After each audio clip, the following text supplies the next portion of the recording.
Good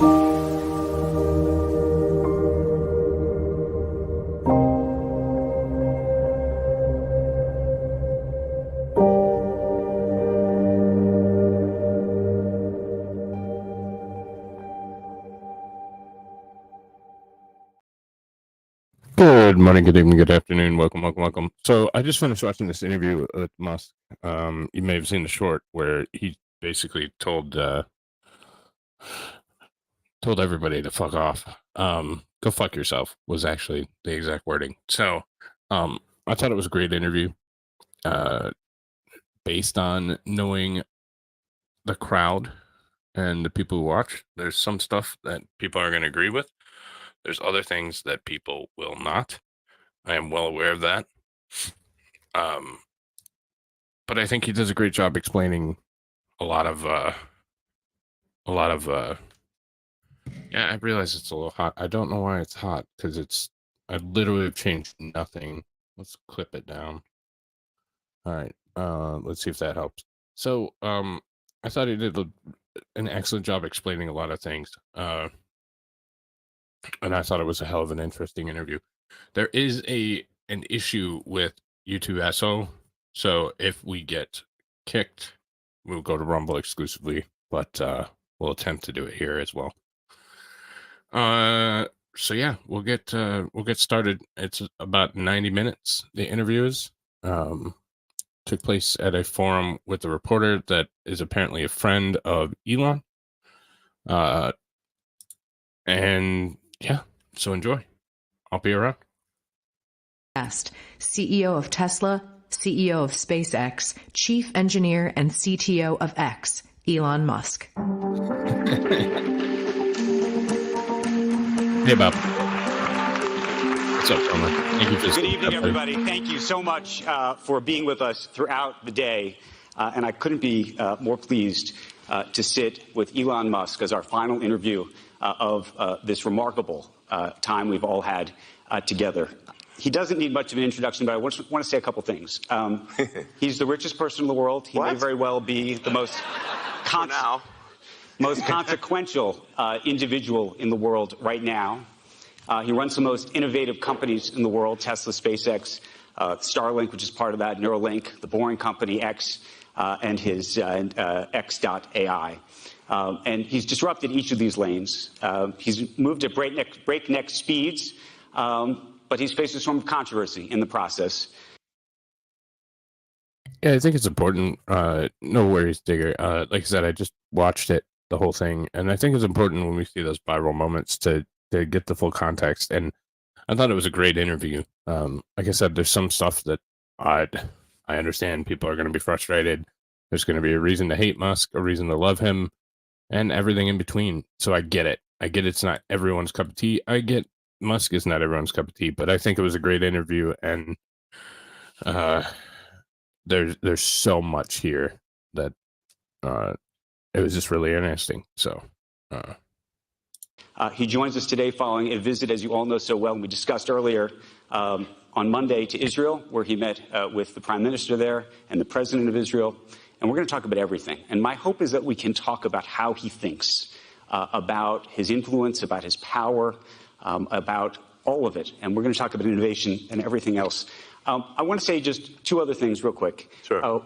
We met each other for the first time 16 years ago. Yeah, it's a long time. It's been a long time. And oldest kids were 3.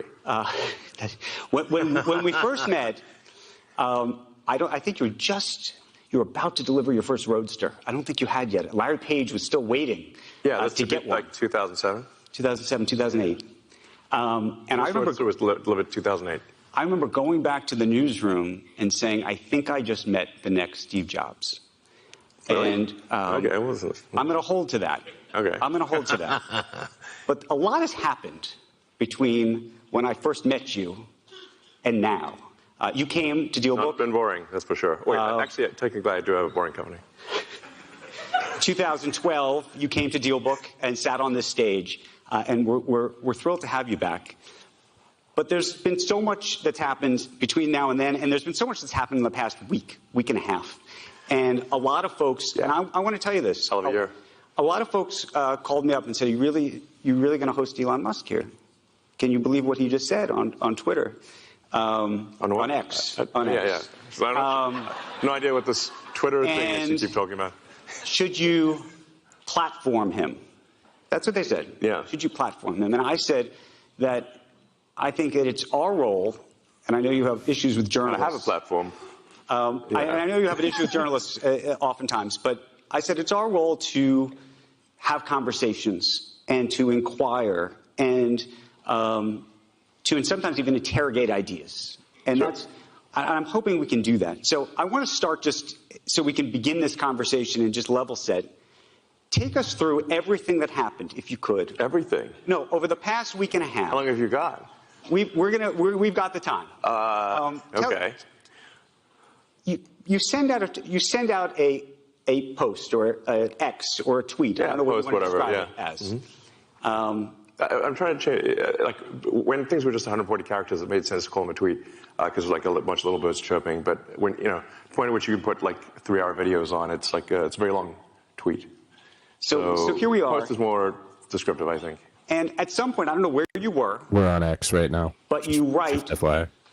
in responding to another tweet. Yes.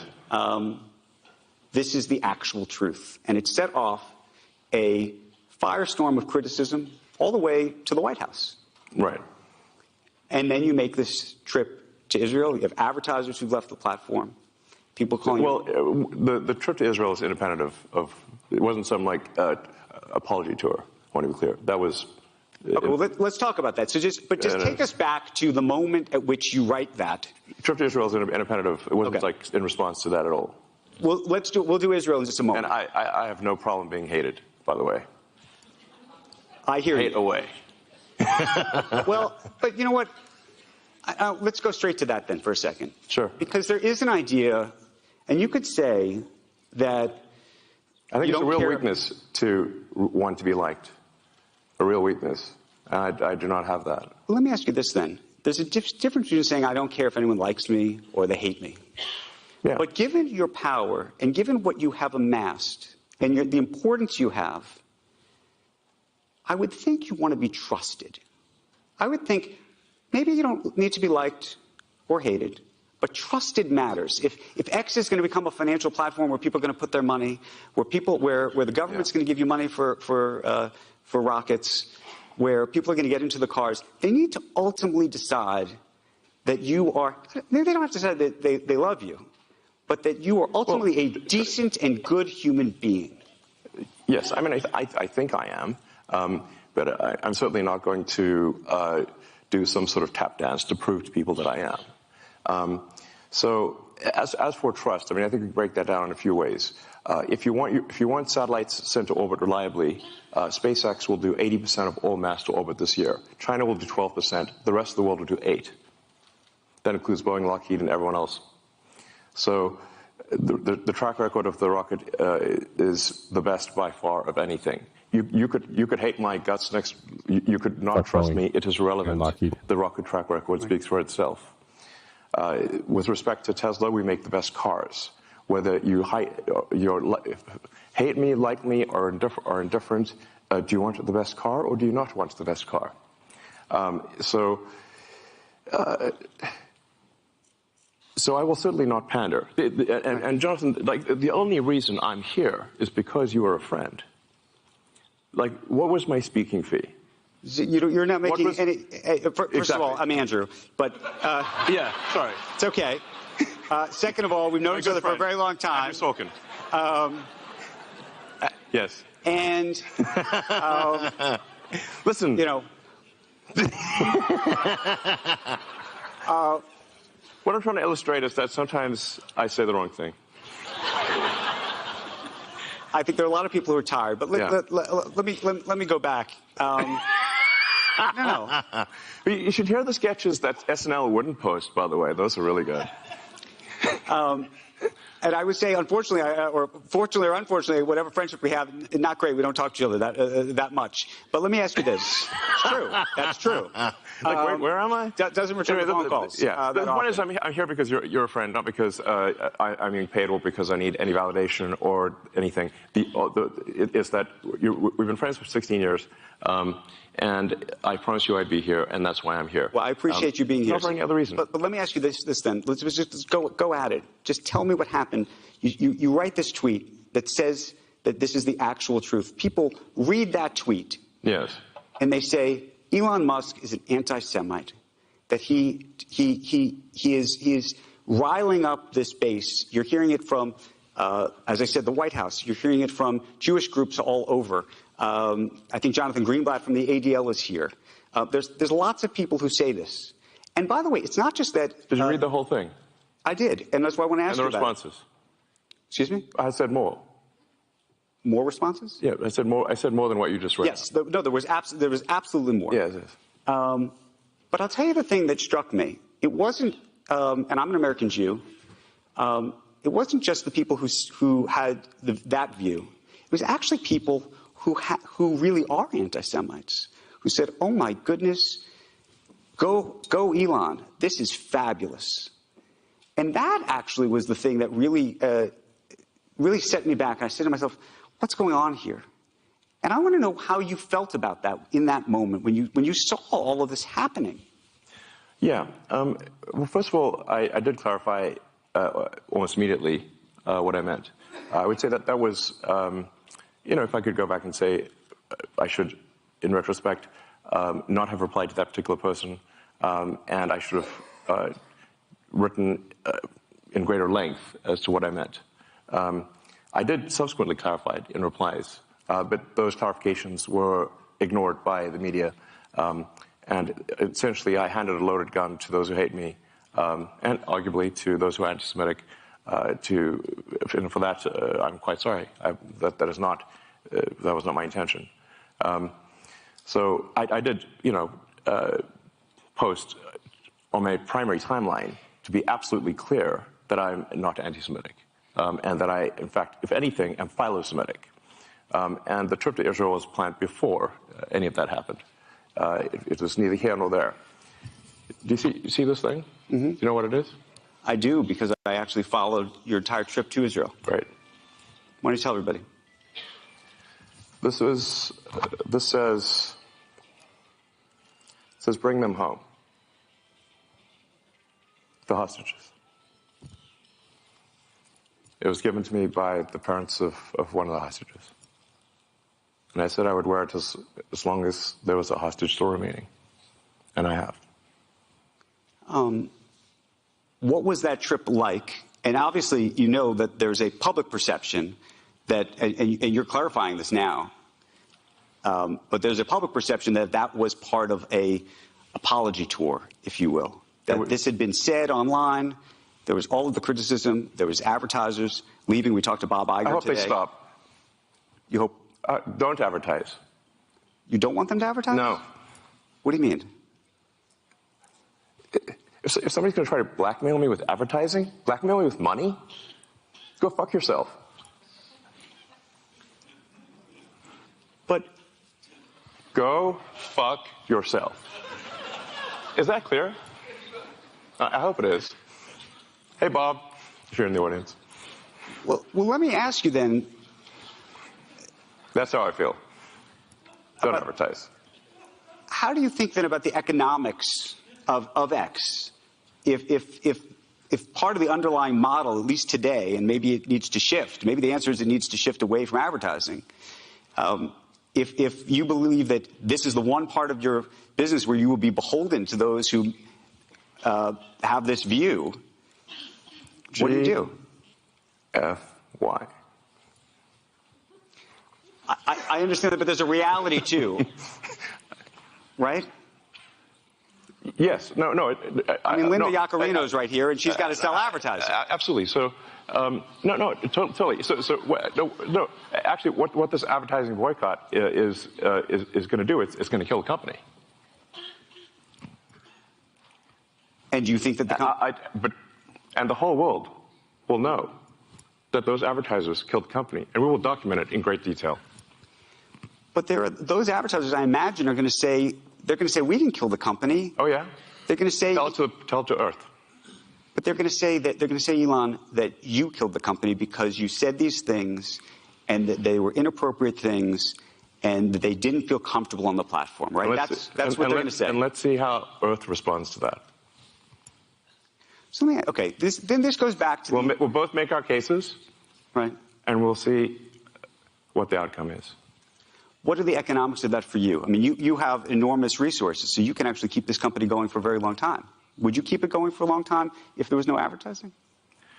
I mean, if the company fails because of an advertiser boycott, it will fail because of an advertiser boycott. And that will be what bankrupted the company, and that's what everybody on Earth will know. What do you think then of the? This goes back to the idea of trust, though. Then it'll be gone, and it'll be gone because of an advertiser boycott. But you recognize that some of those people are going to say that they didn't feel comfortable on the platform, and I just wonder and ask you and think about that for a second. Tell it to the judge. But the judge is going to be the judge is the public, and you think that the public is going to say that Disney is making a mistake. Yes. And they're going to boycott Disney? They already are. Well, there are some that are for lots of different reasons. But you think that this is going to, that you have the, this goes to actually the interesting of power and leverage. Let the chips fall where they may. Let the chips fall where they may. Can I ask why that is the approach? And I ask it because you've been What's the other approach? Well, you've been very particular about the approach to Tesla. When you think about the engineering involved in that, the approach to SpaceX, the approach to some of the stuff you're doing with AI has been very specific, right? There's not a let the chips fall where they may approach to those businesses, I don't think. No, we focus on making the best products. And Tesla's gotten to where it's gotten with no advertising at all. I understand that. Tesla currently sells twice as much in terms of electric vehicles as the rest of electric car makers in the United States combined. Tesla has done more to help the environment than all other companies combined. It would be fair to say that, therefore, as a leader of the company, I've done more for the environment than everyone else, any single human on Earth. How do you feel about that?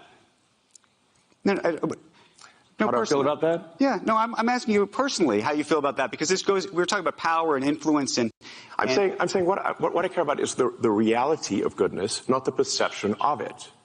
And what I see all over the place is people who care about looking good while doing evil. Fuck them. Okay? Let me ask you this, because I think part of this, by the way, there's some people who said, look, owning X to begin with has just created problems, that you've created so many amazing things that are changing our world. And I know you want to make X this fabulous town square free speech platform, but that unto itself that has created such a distraction of all of these things. This is the conversation we're having. We're not focused, or we're not talking at least yet, and we will. On Tesla, you have your Cybertruck deliveries tomorrow and everything else that you're doing. But yes, is there any... it will be the biggest product launch of anything by far on Earth this year. Is there any part of you, though, that just says, you know what, I just shouldn't have done this, or maybe I should sell it or give it away or do something else with the X piece of it? Yeah. Given the propensity for some of the things that you do and say on that platform to create these issues. Yeah.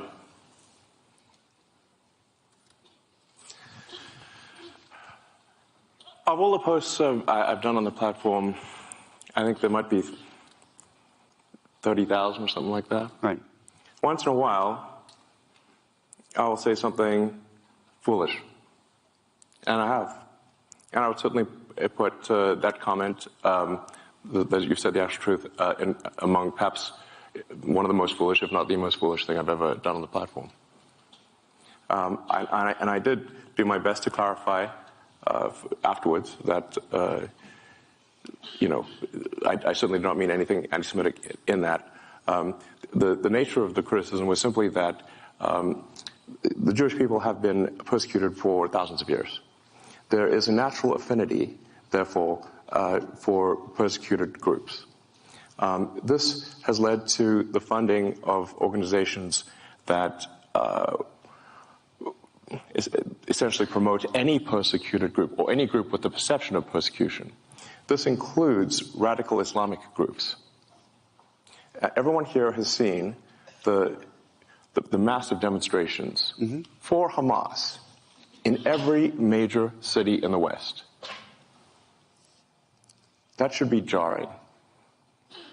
Well, a number of those organizations received funding from prominent people in the Jewish community. Right. They didn't expect that to happen.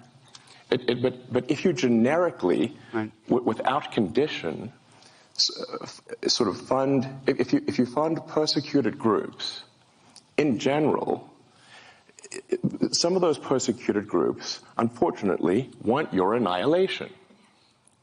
And what I meant by that, when I subsequently clarified, is that it's unwise to fund organizations that support groups that want your annihilation.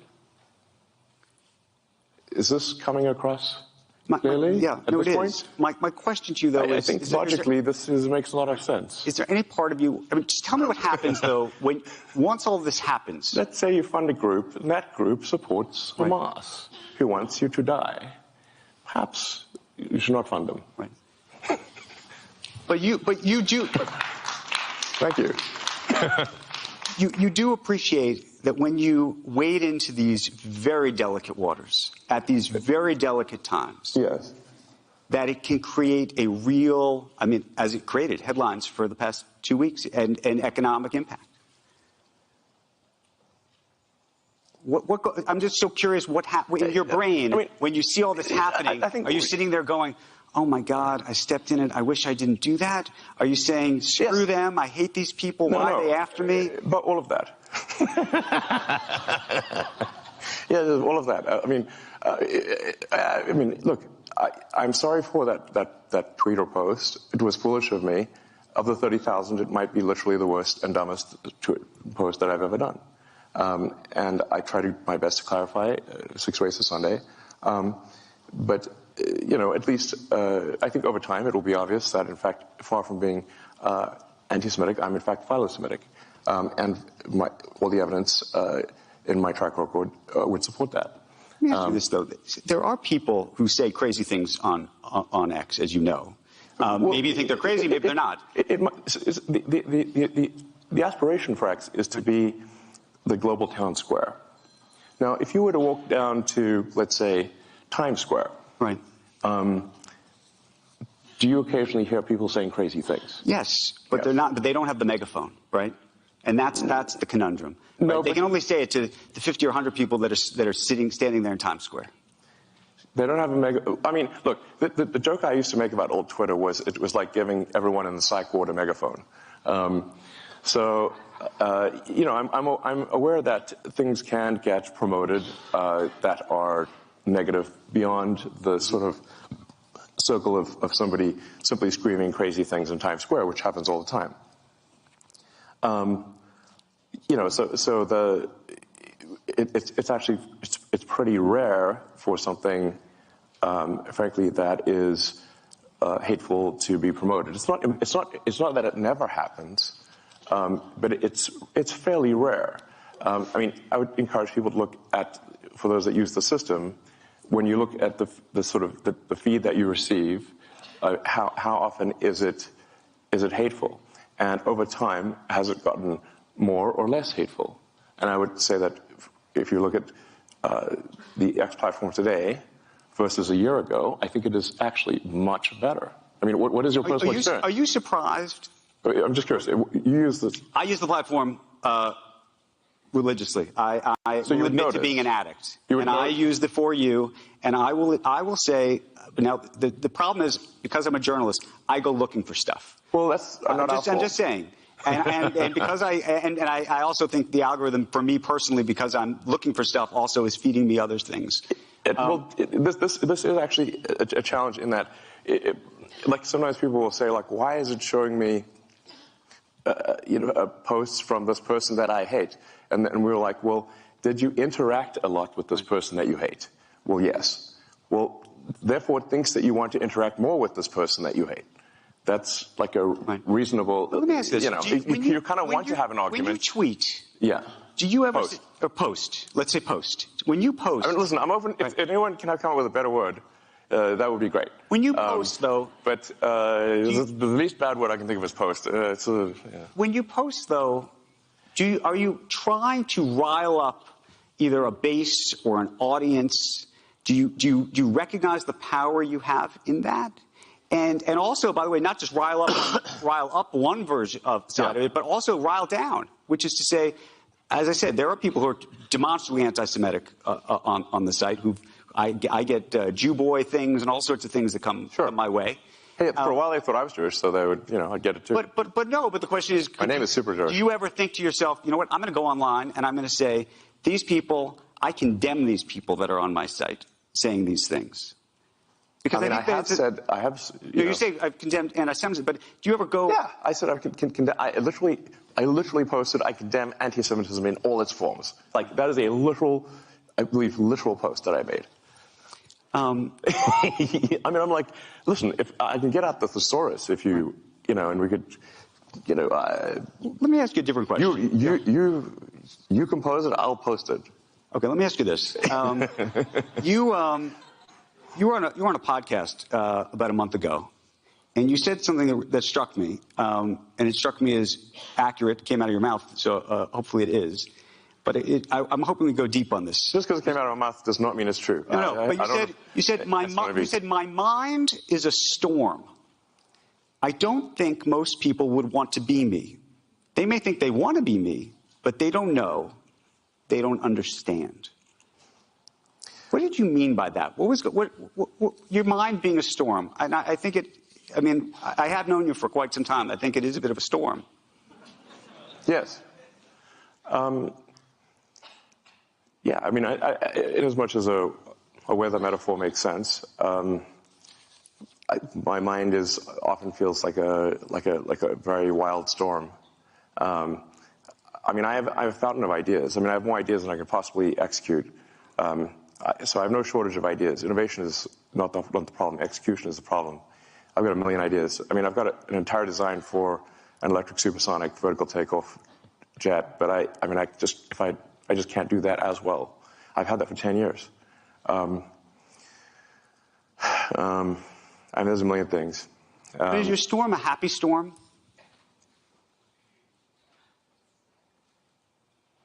No. It's not a happy storm. No. Tell us about that, because I think that actually, when people try to really understand you, I think that there's a lot of this comes from some other place, and I want to talk about that. What do you think that is?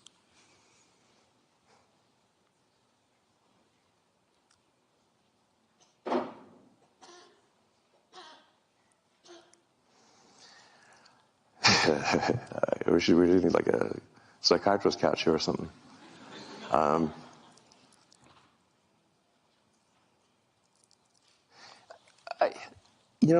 I think to some degree I was born this way, and then it was amplified by a difficult childhood, frankly.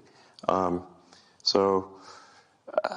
I can remember even in happy moments when I was a kid that it just feels like there's just a rage of forces in my mind constantly. Now this, productively manifests itself in technology and building things for the most part. So, and I think on balance, the output has been very productive.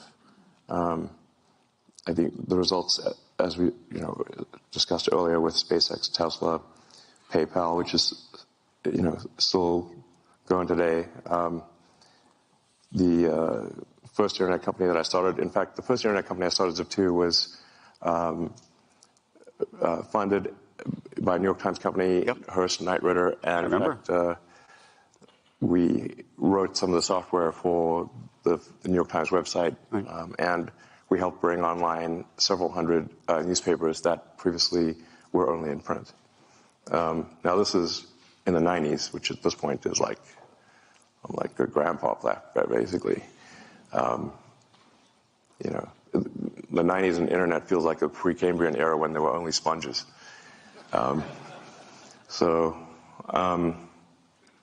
Anyway, so, I feel like a lot of productive things have been done. And you can also look at Tesla as being sort of many companies in one. Like our supercharging network is, if the Tesla supercharging network were its own company, it would be a Fortune 500 company by itself.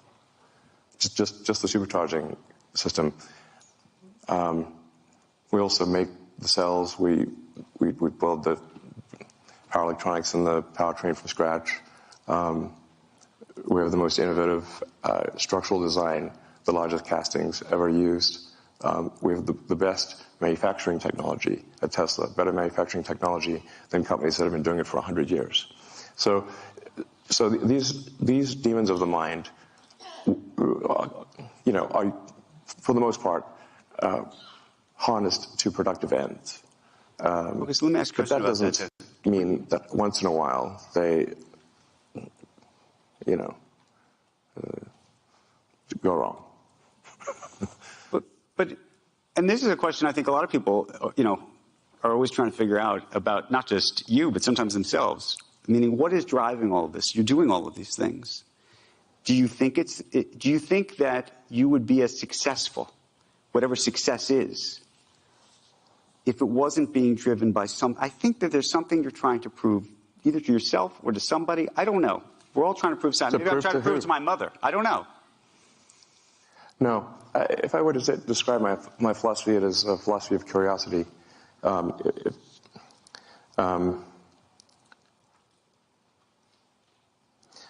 did have this existential crisis when I was around 12 about what's the meaning of life. Isn't it all pointless? Why not just commit suicide? Why exist? I read the religious texts. I read the philosophy books especially the German philosophy books, made me quite depressed, frankly. One should not read Schopenhauer and Nietzsche as a teenager. But then I read Douglas Adams' Hitchhiker's Guide to the Galaxy, which is a book on philosophy in the form of humor. And the point that Adams was making there was that we don't actually know what questions to ask. That's why he said that, the answer is 42. Like, basically, Earth's a giant computer, and it came up with the answer 42. But then to actually figure out what the question is, that's the actual hard part. I think this is generally true also in physics. At the point at which you can properly frame the question, the answer is actually the easy part. So my motivation then was that, well, my life is finite, really a flash in the pan on a galactic time scale. But if we can expand the scope and scale of consciousness, then we are better able to figure out what questions to ask about the answer that is the universe. And maybe we can find out the meaning of life, or even what the right question to ask is. Where did we come from? Where are we going? Where are the aliens? Are there aliens? And, these questions, and is there new physics to discover? Or is this, because there seems to be some real questions around dark matter and dark energy. And so the purpose of SpaceX is to extend life beyond Earth on a sustained basis, so that we can at least pass one of the Fermi great filters, which is that of being a single planet civilization. If we are a single planet civilization, then we are simply waiting around for some extinction event, whether that is man-made or natural. But if you're a single planet civilization, eventually something will happen to that planet and you will die. If you're a multi-planet civilization, you will live much longer. Also, a multi-planet civilization that's the natural stepping stone to being a multi-stellar civilization and being out there among the stars. So now this, I think, has this is not simply a defensive motivation. but it is also one where that, that gives meaning, man's search for meaning. Good book. Can I ask you a different... Let me finish this philosophy point, even though it may seem rather esoteric. It may resonate with a few people. We must get past this Fermi filter of being this great filter of being a single planet civilization. And if we do that, we're more likely to understand the nature of the universe and what questions to ask. If you're a believer in the philosophy of curiosity, then I think you should support this ambition. But it's more, being a multi-planet species is more than simply, life insurance for life collectively. That's a defensive reason. But I think also that life has to be more than simply solving one sad problem after another.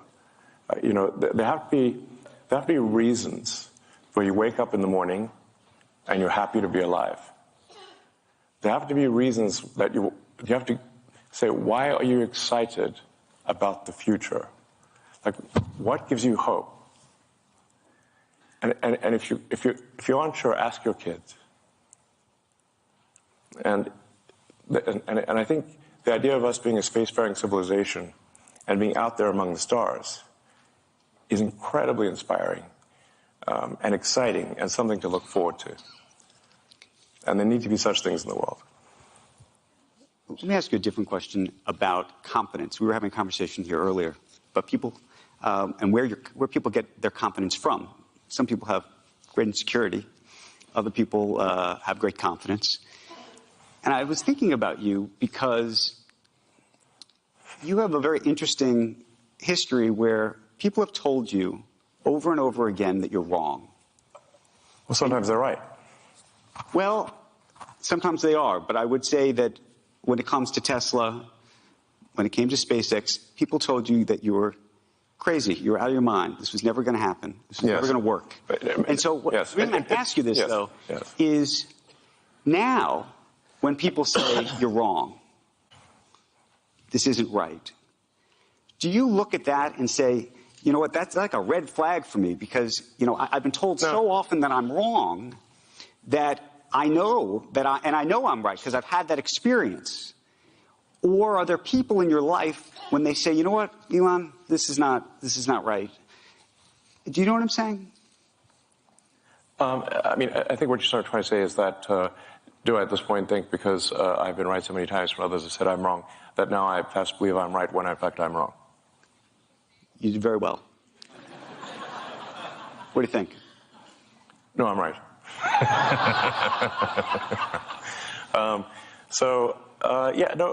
Look, here's the thing.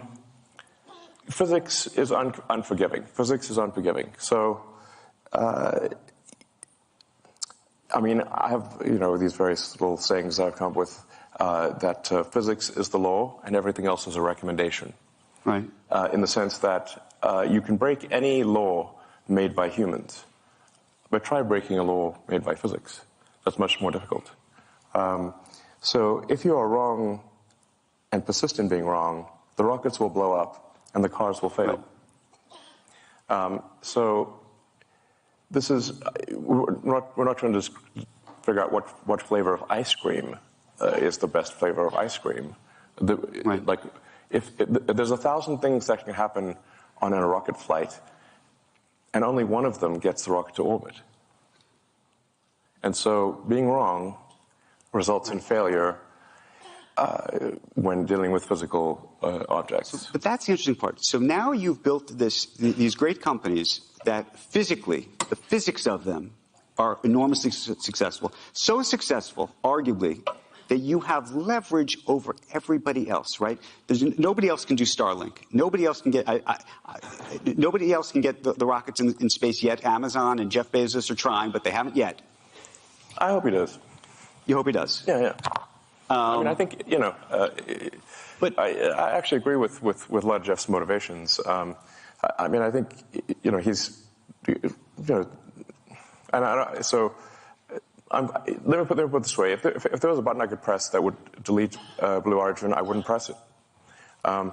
So I think it's good that he's spending money on making rockets too. I suggest perhaps he spend more time on it, but it's up to him. But I should make a point here. So nothing any of my companies have done has been to stifle competition. In fact, we've done the opposite. So at Tesla, we have open sourced our patents. Anyone can use our patents for free. How many companies do you know who've done that? Can you name one? I can't. At SpaceX, we don't use patents. So, once in a while we'll file a patent just so some patent troll doesn't cause trouble. But we're not stopping any. We've done nothing anti-competitive. We've done nothing to stop our competitors. I'm not suggesting you are at all. No, I just want to clarify for the audience, because some companies have done anti-competitive things. I think the strange thing, or the unusual thing about SpaceX and Tesla is that we've done things that have helped our competition. So at Tesla, we have made our supercharger system open access.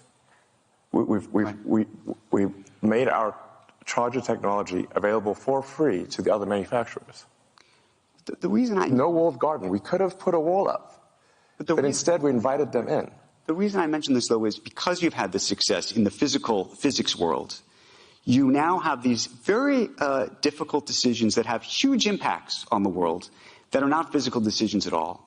They're decisions of the mind. They're decisions that you and others have to make, and there's a question whether you should be making these decisions at all. And I think about it in the context of Starlink. Obviously, there was the report about how it's being used in Ukraine and the Russia war. There's questions about Taiwan, whether Taiwan should use it or will use it. I believe they're not right now because they're worried that at some point maybe the Chinese will tell you that you have to, they have leverage over you and you're going to have to turn that off, right? I mean, these are very difficult decisions, and I'm so curious how you think about that. And not just the decisions, the fact that you have that power. I think it's important for the audience to understand that the reason I have these powers is not because of some anti-competitive actions. It's simply because we've executed very well. Oh, I'm not dismissing that. I think there are so many people, by the way, who are huge supporters of what you've created. There are other satellites out there, But they're not as good as yours. And and we can say that maybe make the same argument of cars and everything else. Yes. But as a result, that gives you enormous leverage. Right? Okay. I mean, with the exception of by the way, these advertisers who aren't on X, in every other instance, everybody needs you. Well, they use our product if it's better than use somebody else's product if the other product's better. And I accept that. And maybe one day somebody else will create a better product. Is it how is it a bad thing to make better products than other companies? Well, and I want to go back to the Starlink piece of it, though, because that has sort of a geopolitical ramification in terms of your power and how you think about that specific power, and then the power that the U.S. government might have either over you or not over you, the power the Chinese government might have over you or not over you, and how those things get used. What are you suggesting? I'm asking the question around this very idea of how these satellites are going to be used, whether you think that you should have control of them, whether the government should have control of them. Do you trust the government? Well, there's a lot of people who don't trust the government. Exactly. But then this goes back to the trust of you, right? I mean, like I said, we're not the only company who has communication satellites. Our satellites are just much better than theirs. So it's not like we have a monopoly. Right. Do you feel like anybody has product? It's not like. Do you feel anybody has leverage over you? I mean, I think at the end of the day, if we make bad products that people don't want to use, then the users will vote with their resources and use something else. Let me pivot the conversation for a second. I mean, certainly, my company's overseen by regulators, and while since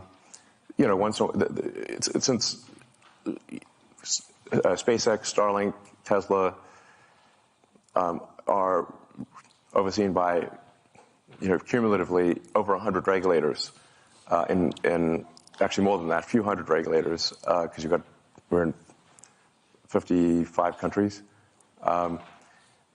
If you sum up all the times that I had an argument with regulators, of hundreds of regulators over decades, it can sound really terrible, except they forgot to mention that there were 10 million regulations we complied with and only 5 that I disagreed with. But they list all the 5, and it sounds like, wow, this guy's a real maverick. I'm like, yeah, but what about the 10 million we complied with? Do you, let me one related thing on this, in the leverage of countries and things over you and regulators. X is this free speech platform. You do business in China, lots of business in China. That's an important part of your business, I imagine. Well, not SpaceX. How do you think about the leverage that the Chinese have over you? And do they have leverage over you? And how do you feel about, some people would say, is it hypocritical for you to be doing business in China, or frankly in other countries as it relates to X and other things that don't follow this free speech path that you have espoused? The best that the X platform can do is adhere to the laws of any given country. Do you think there's something more we could do than that? I think it would be very hard, but I just wonder, given the sort of strong philosophical approach that you've been vocal about, whether you say to yourself, you know, maybe I shouldn't be doing business in that country. Well, first of all, Starlink and SpaceX are no business in China whatsoever. Tesla has one of 4 vehicle factories in China, and China is, you know, I don't know, a quarter of our market or something like that. So it's a quarter of the market of one company. The same is true, by the way, of all the other car companies. They also have something on that order of a quarter of their sales in China. So if that's a problem for Tesla, it's a problem for every car company.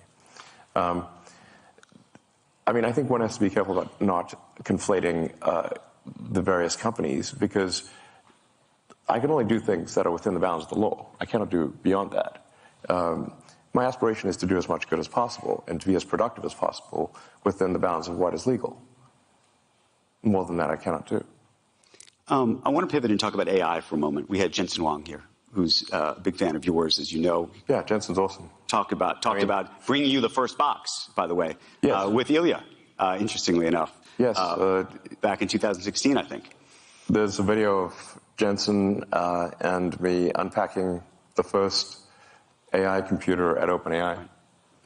So I'm so curious what you think of what's just happened over the past 2 weeks while you were dealing with this other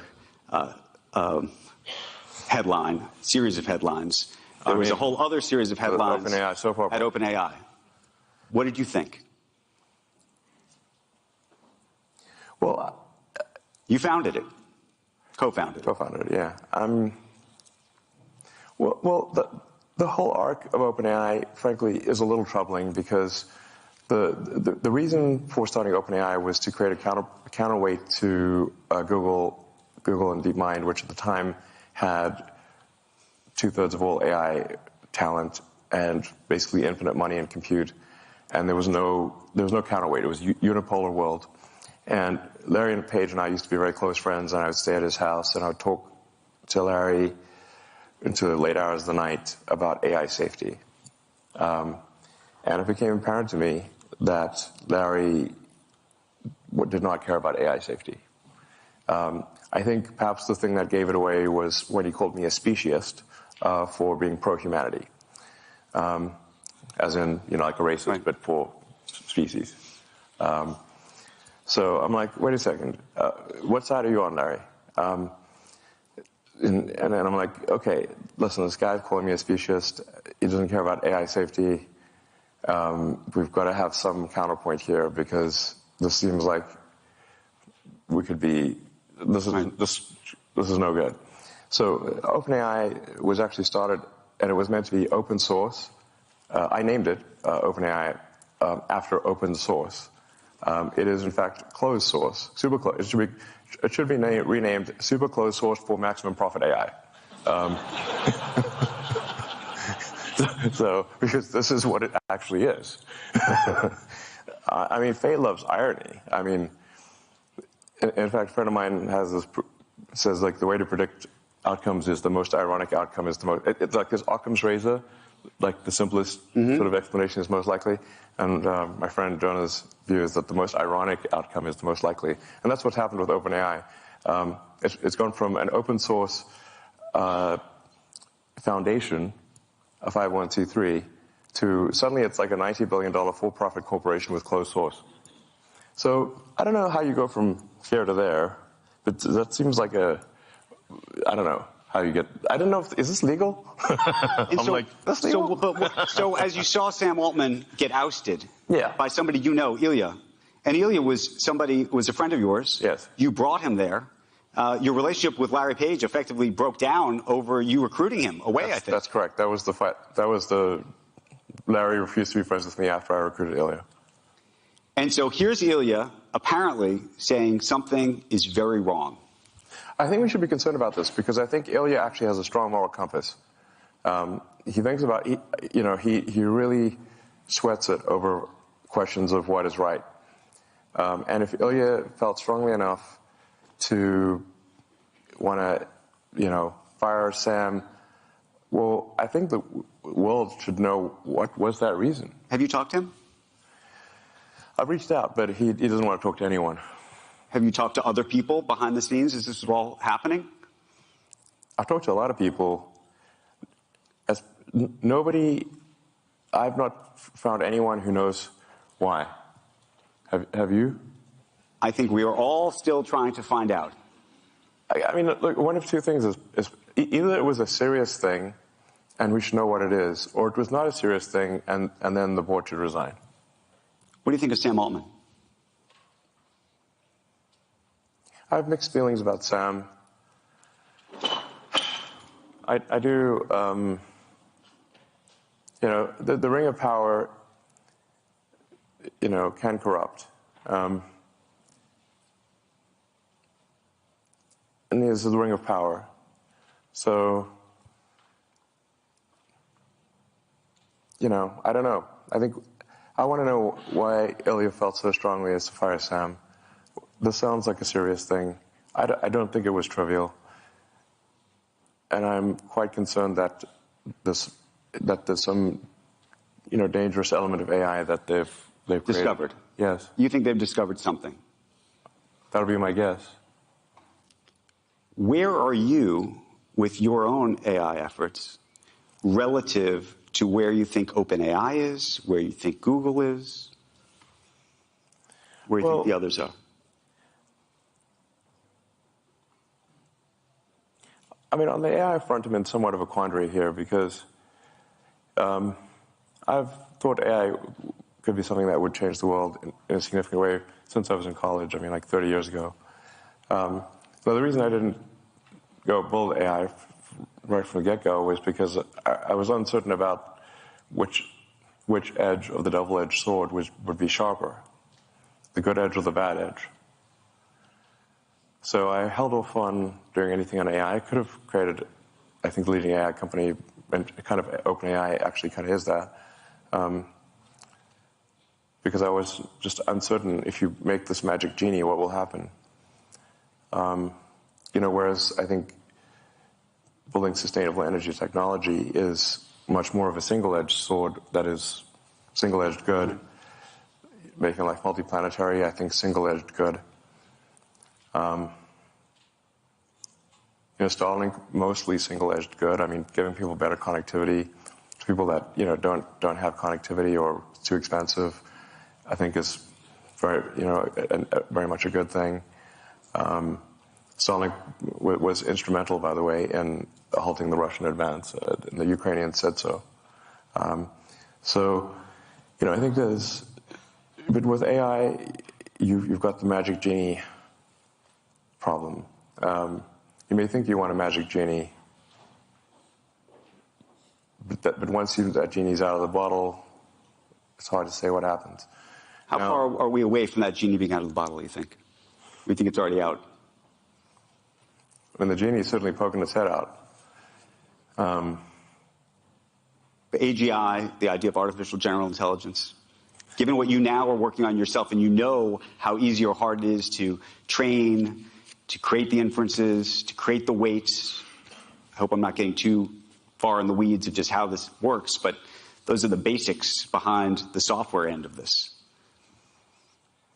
It's funny, all these weights, they're just basically numbers in a comma separated value file. And that's our digital God, a CSV file. Not that funny. But that's kind of literally what it is. So I think it's coming pretty fast, Is that, I mean, you famously have admitted to overstating how quickly things will happen, but how quickly do you think this will happen?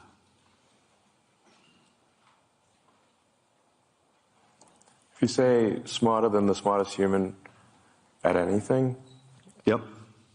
it may not be then quite smarter than all humans, all machine-augmented humans, because people have got computers and stuff. There's a higher bar. But if you say smarter than any, can write as good a novel as, say, J.K. Rowling, or discover new physics, or invent new technology, I would say that we are less than 3 years from that point. Let me ask you a question about XAI and what you're doing. And because there's an interesting thing that's different, I think, about what you have relative to some of the others, which is you have data, you have information, you have all of the stuff that everybody in here has put on the platform to sort through. And I don't know if everybody realized that initially. What is the value of that?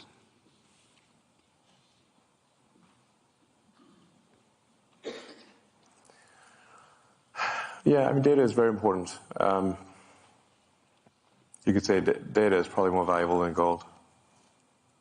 But then maybe you have more, maybe you have the gold in X in a different way. In a way, again, that I don't know if the public appreciates what that means. Yes, X is might be the single best source of data. I mean, it is, there are more,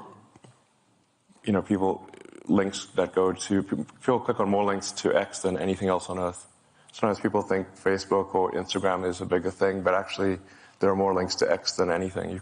There's public information, you can Google it. Okay, let me ask you so it is where you would find what is happening right now on Earth at any given point in time. The whole OpenAI drama played out, in fact, on the X platform. So it is one of the, it's not, Google certainly has a massive amount of data, so does Microsoft. So it's not like, but it is one of the best sources of data. Can I ask you an interesting IP issue, which I think is actually something I can say as somebody who's in the creator business and journalistic business and whatnot, or care about copyright.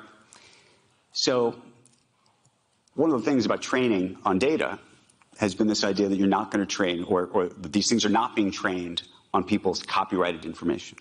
Historically, that's been the concept. Yeah, that's a huge lie. Say that again? Yes, these AIs are all trained on copyrighted data, obviously. So you think it's a lie when OpenAI says that this is not, none of these guys say they're training on copyrighted data? Oh, that's a lie. It's a lie, straight up. It's a straight up lie. Okay. 100%. So then, obviously, it's been trained on copyrighted data. Okay, so let me ask you a second question, which is all of the people who have been uploading. I mean, it's like one every minute here. All of the people who have been uploading articles, the best quotes from different articles, videos to X. All of that can be trained on. And it's interesting because people put all of that there, and those quotes have historically been considered fair use. Right? People are putting those quotes up there. And individually, on a fair use basis, you'd say, okay, that makes sense. But now there are people who do threads. And by the way, there may be multiple people who've done, an article that has 1,000 words. Technically, all 1,000 words could have made it onto X somehow. And effectively, now you have this remarkable repository. And I wonder how you think about that, again, and how you think the creative community and those who were the original IP owners should think about that. I don't know, except to say that by the time these lawsuits are decided, we'll have digital God. So ask digital God at that point. These lawsuits won't be decided before in a time frame that is relevant. Is that a good thing or a bad thing? I think we live, there's that, I don't know if it's actually a real Chinese saying or not, but may you live in interesting times. Right. It's apparently not a good thing. But I would prefer to, personally, I would prefer to live in interesting times. And we live in the most interesting of times. I think, for a while there, I was like really getting demotivated and losing sleep over the threat of AI danger. And then I finally sort of became fatalistic about it and said, well, even if I knew annihilation was certain, would I choose to be alive at that time or not? And I said I probably would choose to be alive at that time because it's the most interesting thing, even if there's nothing I could do about it. So then, then basically sort of a fatalistic resignation helped me sleep at night because I was having trouble sleeping at night because of AI danger. Now, what to do about it? I mean, I've been the biggest, the one banging the drum the hardest, by far the longest, or at least one of the longest for AI danger. And these regulatory things that are happening, the single biggest reason they're happening is because of me. Do you think they're ever going to get their arms around it? We talked to the vice president this afternoon. She said she wants to regulate it. People have been trying to regulate social media for years and have done nothing effectively. Well, there's regulation around anything which is like a physical danger or a danger to the public. So like cars are heavily regulated, communications are heavily regulated, rockets and aircraft are heavily regulated. The general philosophy about regulation is that when something is a danger to the public, that there needs to be some government oversight. So I think, in my view, AI is more dangerous than nuclear bombs. And we regulate nuclear bombs. You can't just go make a nuclear bomb in your backyard. I think we should have some kind of regulation with AI. Now, this tends to cause the AI accelerationists to get up in arms because they think AI is sort of heaven, basically. But you typically don't like regulation. You've pushed back on regulators for the most part in the world of Tesla and so many instances where we read articles about you pushing back on the regulators. I'm so curious why, in this instance, now you own one of these businesses. As I said a moment ago, one should not take what is viewed in the media as being the whole picture. There are literally hundreds. This is probably not an exaggeration. So there are probably 100 million regulations that my companies comply with, and there are probably 5 that we don't. And if we disagree with some of those regulations, it's because we think the regulation that is meant to do good doesn't actually do good. But that's an interesting thing. Defying regulations for but the question is, if there are laws and rules, whether the idea is that you're making the decision that the law and the rule shouldn't be the law and the rule, and then, right? No, I'm saying you're fundamentally mistaken, and it should be obvious that you're mistaken. My company's automotive is heavily regulated. We would not be allowed to put cars on the road if we did not comply with this vast body of regulation. Now, you could fill up the stage with literally, 6 foot high, with the regulations that you have to comply with to make a car. Right. Would make you could have a room full of phone books. That's how big the regulations are. And if you don't comply with all of those, you can't sell the car. And if we don't comply with all the regulations for rockets or for Starlink, they shut us down. So in fact, I am incredibly compliant with regulations. Now, once in a while, there'll be something that I disagree with. The reason I would disagree with it is because I think the regulation in that particular case, in that rare case, does not serve the public good. And therefore, I think it is my obligation to object to a regulation that is meant to serve the public good but doesn't. That's the only time I object. Not because I seek to object. In fact, I'm incredibly rule-following. Let me ask you a separate question, a social media-related question. We've been talking about TikTok today, ahead of the election. Sure. TikTok is... What do you think of TikTok? Do you think it's a national security threat?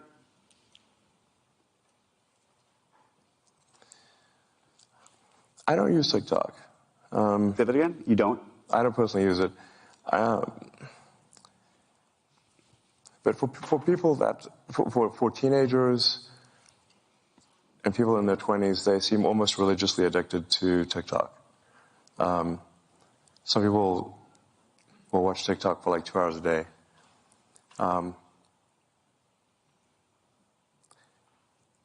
I stopped using TikTok when I felt the AI probing my mind, and it made me uncomfortable.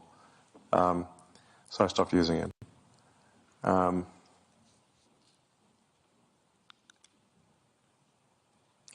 in terms of anti-Semitic content, I mean, TikTok is rife with that.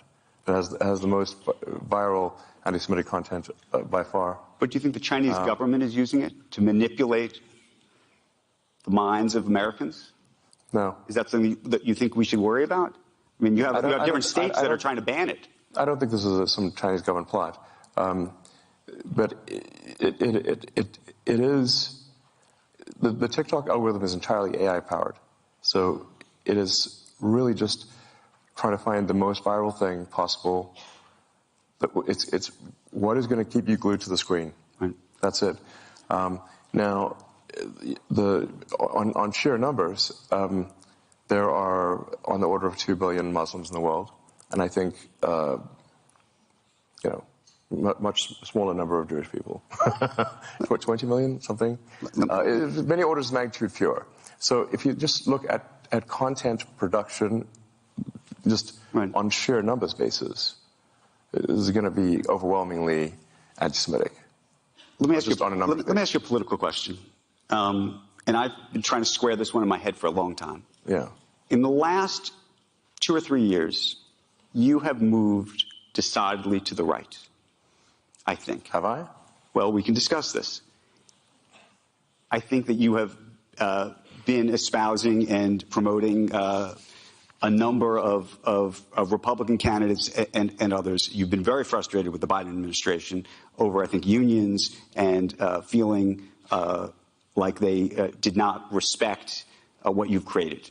Well, I mean, without doing nothing to provoke the Biden administration, they held an electric vehicle summit at the White House and specifically refused to let Tesla attend. This was in the first 6 months of the administration. And we inquired, we literally make more electric cars than everyone else combined. Why are we not allowed? Why are you only letting Ford, GM, Chrysler, and UAW, and you're specifically disallowing us from the EV summit at the White House? We'd done nothing to provoke them. Then Biden went on to add insult to injury and publicly said that GM was leading the electric car revolution. This was in the same quarter that Tesla made 300,000 electric cars and GM made 26. Does that seem fair to you? So, but tell me this then. It doesn't seem fair. Right. And I've asked repeatedly. You've probably seen me. And by the way, I had a great relationship with Obama. So there was not a. So, but then there's I voted this. for Obama. I stood in line for 6 hours to shake Obama's hand. Okay. So let me just ask on a personal level. I can see it in your face. This hurt you personally. And it hurt the company too. And it was an insult to, Tesla has 140,000 employees. Okay, of the half of them are in the United States. Tesla has created more manufacturing jobs than everyone else combined. So let me ask this then. You've devoted at least the last close to 20 years of your life, if not more, to the climate change, trying to get Tesla off the ground, in part to improve climate. You talked about that. Yeah, a real right-wing motive. Repeatedly. God, far right, if anything. I understand that. And then it's right. Reverse psychology next level. Well, no, but so here's then the question, which is how do you square the support that you have given? I believe you were at a fundraiser for Vivek Ramaswamy, for example, who says that the climate issue is a hoax, right? Yeah, I disagree with him on that. But I would think that would be such a singular issue for you. I would think that the climate issue would be such a singular issue for you that actually it would disqualify almost anybody who didn't take that issue seriously. Well, I haven't endorsed anyone for president. I mean, I wanted to hear what Vivek had to say because I think some of his things some of the things he says, I think, are pretty solid. He's concerned about government overreach, about government control of information. The degree to which old Twitter was basically a sock puppet of the government was ridiculous.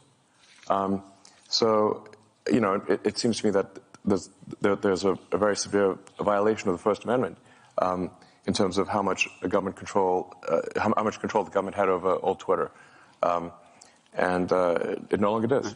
So there's a reason for the First Amendment. The reason for the First Amendment for freedom of speech is because the people that immigrated to this country came from places where there was not freedom of speech, and they were like, you know what, we got to make sure that that's constitutional, because where they came from, if they said something, they'd be put in prison, or they'd be, something bad would happen to them. So, and freedom of speech, you have to say, when is it relevant? It's only relevant when someone you don't like can say something you don't like, or it has no meaning. And as soon as you sort of, throw in the towel and concede to censorship, it is only a matter of time before someone censors you. And that is why we have the First Amendment. Could you see yourself voting for President Biden? If it's a Biden-Trump election, for example?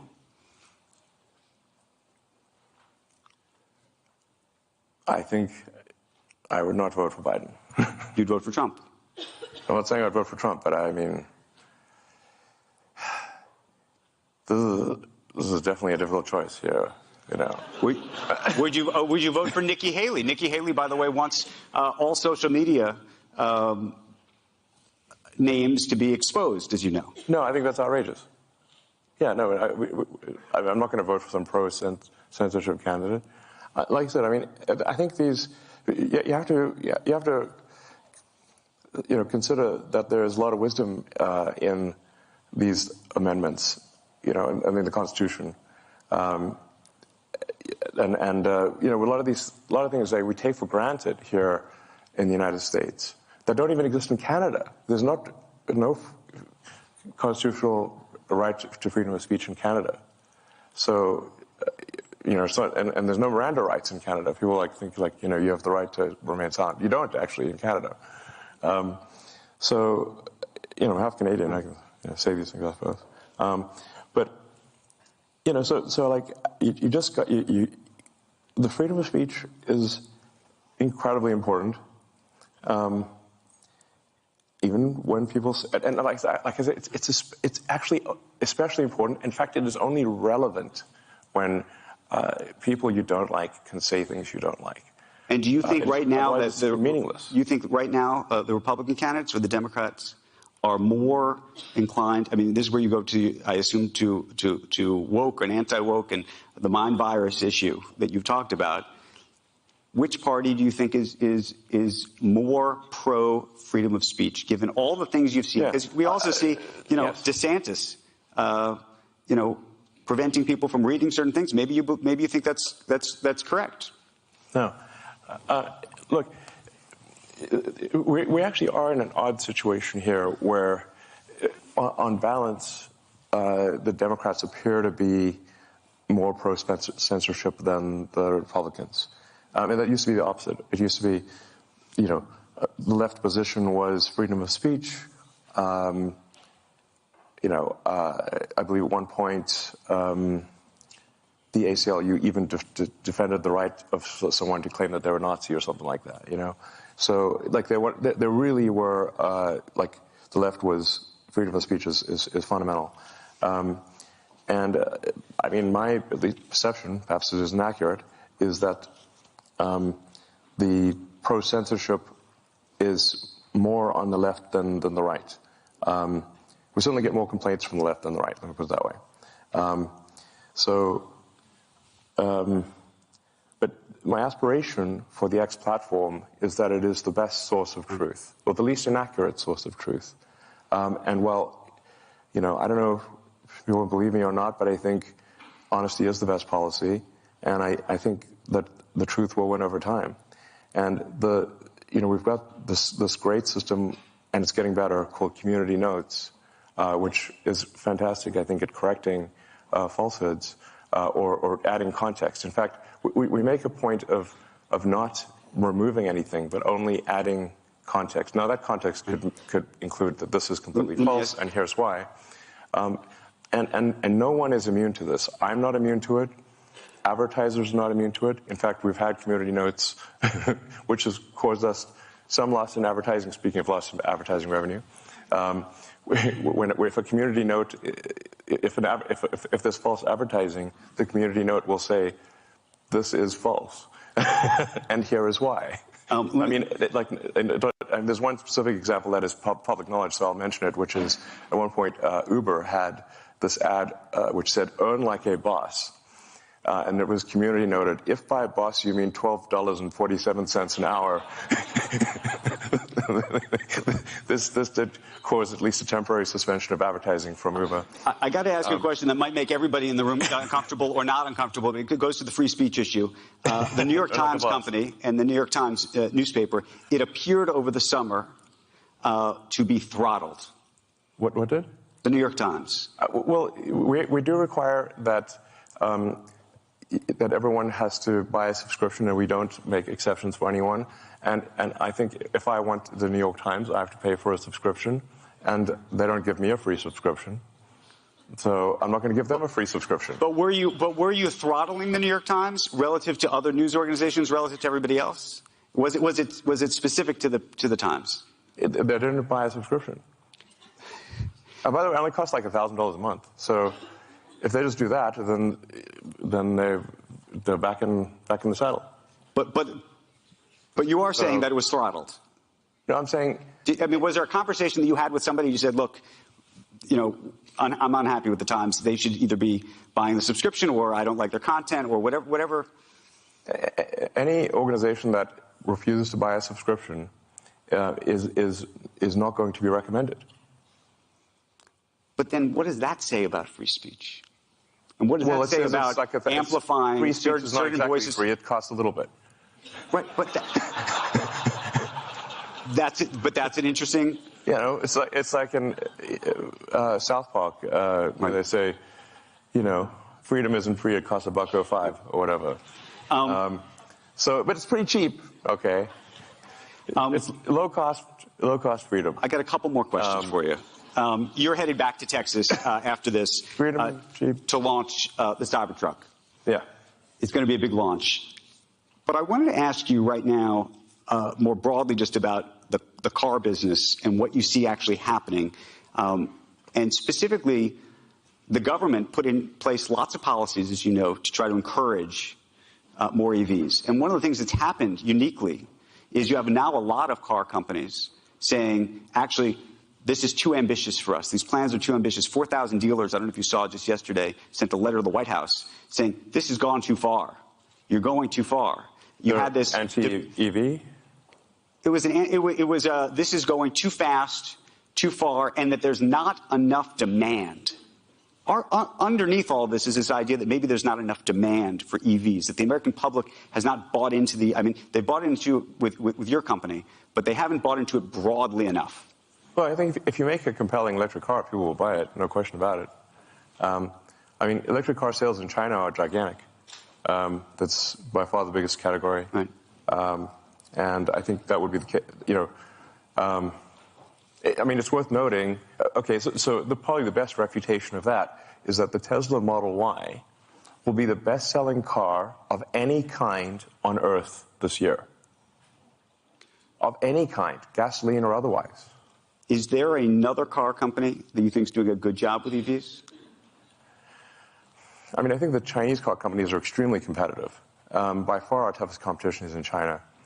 So, I mean, there's a lot of people who out there who think that the top 10 car companies are going to be Tesla, followed by 9 Chinese car companies.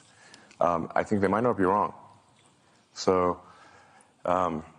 China is super good at manufacturing, and the work ethic is incredible. So, you know, like if we consider different leagues of competitiveness at Tesla, we consider the Chinese league to be the most competitive. And by the way, we do very well in China because our China team is the best China. How worried are you that the unionization effort that just took place I shouldn't say effort, but the new wages and the like at GM and Ford that they're coming for you? And they are coming for you. What is that going to mean to you and your business? Well, I think it's generally not good to have an adversarial relationship between people on the line, one group at the company and another group. In fact, I disagree with the idea of unions, but perhaps for a reason that is different than people may expect, which is I just don't like anything which creates kind of a lords and peasants sort of thing. And I think the unions naturally try to create negativity in a company and create a sort of lords and peasants situation. There are many people at Tesla who have gone from working on the line to being in senior management. There is no lords and peasants. Everyone eats at the same table. Everyone parks in the same parking lot. At GM, there's a special elevator only for senior executives. We have no such thing at Tesla. And the thing is that I actually know the people on the line because I worked on the line and I walked the line and I slept in the factory and I worked beside them. So I'm no stranger to them. And there are actually many times where I've said, well, can't we just hold a union vote? But apparently a company is not allowed to hold a union vote. So it has to be somehow called for, but the unions can't do it. So I said, well, let's just hold a vote and see what happens. The actual problem is the opposite. It's not that people are trapped at Tesla building cars. The challenge is how do we retain great people to do the hard work of building cars when they have like 6 other opportunities that they can do that are easier. That's the actual difficulty, is that building cars is hard work and there are much easier jobs. And I just want to say that I'm incredibly appreciative of those who build cars, and they know it. So there's I don't know, maybe there will be unionized. If I say, like, if Tesla gets unionized, it will be because we deserve it and we failed in some way. But we certainly try hard to, ensure the prosperity of everyone. We give everyone stock options.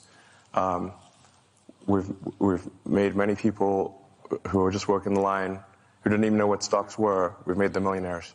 So we're going to run out of time. Final couple quick questions. When do you have the time to tweet or to post? I actually think about it all the time. As I said, I use the bathroom sometimes. I use it all the time. Meaning, if we were to open up our phones and look at the screen time, what does yours look like? Well, about every 3 hours, I make a trip to the lavatory. And that's the only time you do this? Seems like you're on there a lot. No, I mean, there'll be like brief moments between meetings. I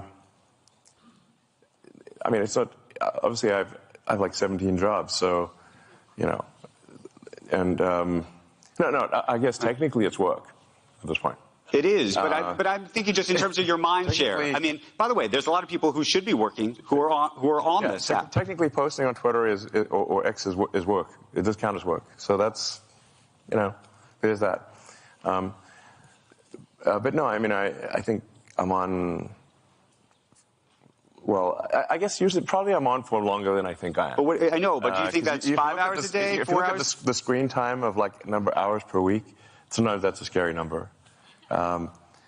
It's probably, I don't know, it's a little over an hour a day or something like that.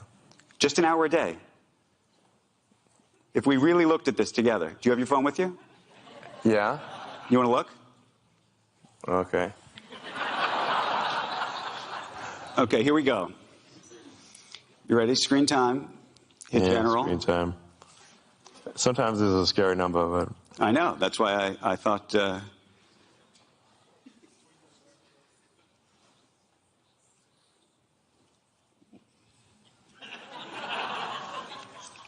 I just got a new phone, so I think this is not accurate because it says it's 1 minute. Pretty sure it's more than that. Wait, it's over the week. There we go. Yeah, go to the week. Okay, so it's still wrong. It's more than 4 minutes. I just got a new phone, so this is not accurate. It literally says 4 minutes. New phone. Tim Cook sent you that phone? New phone, who does? You know. I should ask, by the way, because I just mentioned Tim Cook. Do you feel like you're going to have a battle with him eventually? Is that the next fight? I mean, over the App Store. The idea of making a phone. Oh, phone. What do you mean, like? No. App Store? Over the App Store. Would you ever make a phone? Sam Altman's apparently thinking about making a phone with Johnny Ive. I mean, I don't think there's a real need to make a phone. I mean, if there's a essential need to make a phone, I'll make a phone. But I got a lot of fish to fry. So, I mean, I do think there's a fundamental challenge that phone makers have at this point because you've got basically a black rectangle. You know, how do you make that better? So do you want to do that? What does that look like in Elon's head? No, that's literally, yeah, good phrase. In the head, Neuralink. Well, there we go. We need to touch that before it's over. You know, the best interface would be a neural interface directly to your brain. So that would be a Neuralink. How far are we, do you think, from that, and how excited or scary does that seem to be? And we read these headlines, obviously, about monkeys who died, as you know. What should we think about that? Yeah, actually, this is the USDA inspector who came by the Neuralink facilities literally said in her entire career she has never seen a better animal care facility. We are the nicest to animals that you could possibly be, even to the rats and mice, even though they did the plague and everything. It is like monkey paradise. The thing that gets conflated is that there were some terminal monkeys where, you know, this is actually several years ago, where the monkeys were about to die, and we're like, okay, we've got an experimental device. It's the kind of thing we should only put on a monkey that's about to die, and then, you know, now the monkey died, but it didn't die because of the Neuralink. It died because it was, you know, had a terminal case of cancer or something like that. So. Neuralink has never caused the death of a monkey. It's the best, unless they're hiding something from me, it has never caused the death of a monkey. And in fact, we've now had monkeys with Neuralink implants for like 2-3 years, and they're doing great. So, and we've even replaced the Neuralink twice, and we're getting ready to do the first implants hopefully in a few months. The early implementations of Neuralink, I think, are unequivocally good. Speaking of the double-edged sword, I think these early implementations are single-edged sword, because the first implementations will be to enable people who have lost the brain-body connection to be able to operate a computer or a phone faster than someone who has hands that work. So you can imagine if Stephen Hawking could communicate faster than someone who had full body functionality, how incredible that would be. Well, that's what this device will do. And we should have a proof of that in a human, hopefully in a few months. It already works in monkeys and works quite well with monkeys that can play video games just by thinking. So then the next application after the sort of those, you know, dealing with tetraplegics and quadriplegics is going to be vision. Vision is the next thing. So it's like if somebody has lost both eyes or the optic nerve has failed, basically where they have no possibility of having sort of some ocular correction, that will be the next thing for Neuralink, is a direct vision interface. And in fact, then you could be like Geordi LaForge from Star Trek. You could see in like any frequency, actually. You could see in radar if you want. Two final questions, and then we're going to end this conversation, which I think has taken everybody inside the mind of Elon Musk today. Not as well as Neuralink will.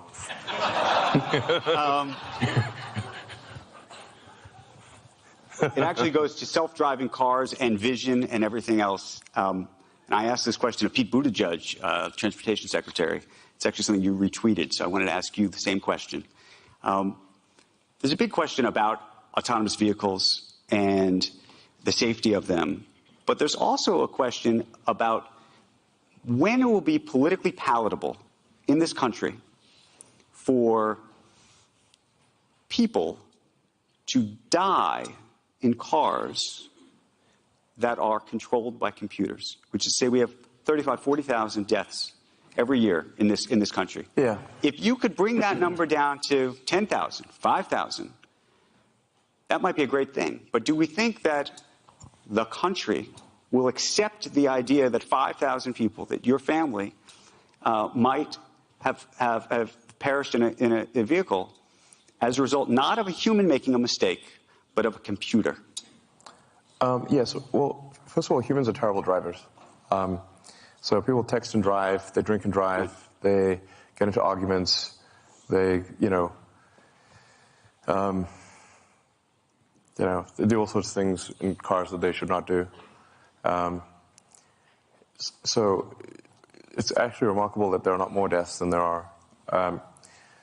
What we'll find with computer driving is, I think, probably an order of magnitude reduction in deaths. I think now, and the U.S. has actually far fewer deaths per capita than the rest of the world. If you go worldwide, I think there's something close to 1 million deaths per year due to automotive accidents. So I think computer driving will probably drop that by 90% or more. It won't be perfect, but it'll be 10 times better. And do you think that the public will accept that? Do you think the government will accept that? Well, in large numbers, it will simply be so obviously true that it really cannot be denied. And what do you think? I know we've talked about the timeline before, and I know people have criticized you for putting out timelines that may not have come true just yet.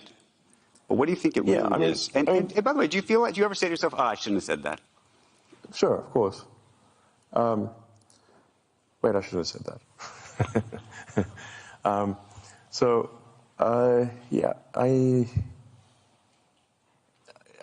optimistic about. I think I'm like naturally optimistic about timescales, and if I was not naturally optimistic, I wouldn't be doing the things that I'm doing.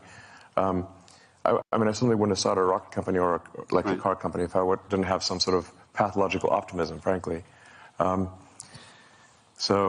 As you pointed out, many people said they would fail, and in fact, I agreed with them. I said, yes, it probably will fail. And they're like, okay. But I thought SpaceX and Tesla had less than a 10% chance of success when we started them.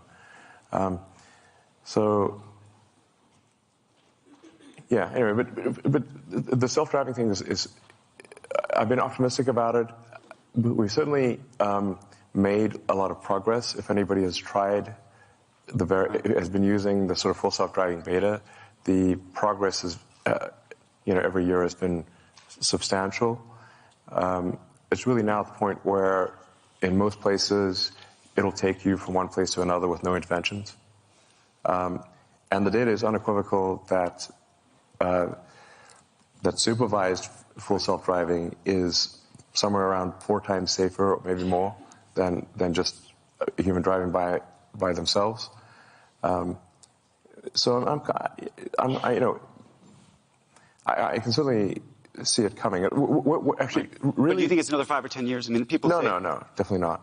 Definitely not. And do you feel like investors have invested in something that hasn't happened yet? Is that fair to them? And that's the other question that people have about that. Well, I think they've all, with rare exception, thought it wasn't happening. So they were investing despite thinking. They're very clear that they don't think it's real. So they're not saying, oh, we just believe everything Elon says, hook, line, and sinker. But the thing is that, I would be a fair criticism of me to say that I am late, but it isn't. But I always deliver in the end. Let me ask you the final question. I took note of this. It was November 11th, and you took to Twitter and you wrote only 2 words. You said, amplify empathy. Right. I was taken aback by that, given all the things that have been going on in the world. Do you remember what you were thinking?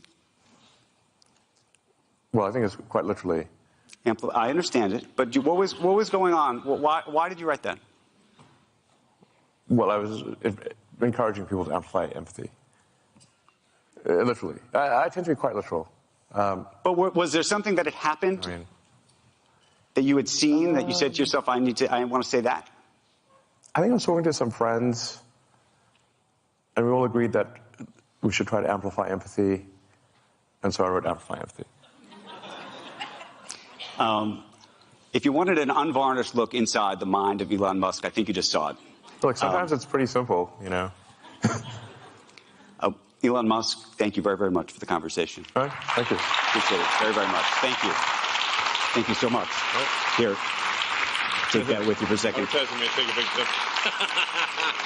I'm just going to say a thank you to everybody who stuck around for what has been a remarkable day. We are so appreciative of everybody who has been with us for so many years, coming back to this every year. So thank you, thank you, thank you. I hope you had a great day, and I hope we have an opportunity to do this again. Elon Musk, everybody, thank you. Okay, so that was the interview. So I start a couple things. I want to go back and touch on a couple things, give kind of my opinion on things, but we'll start right here.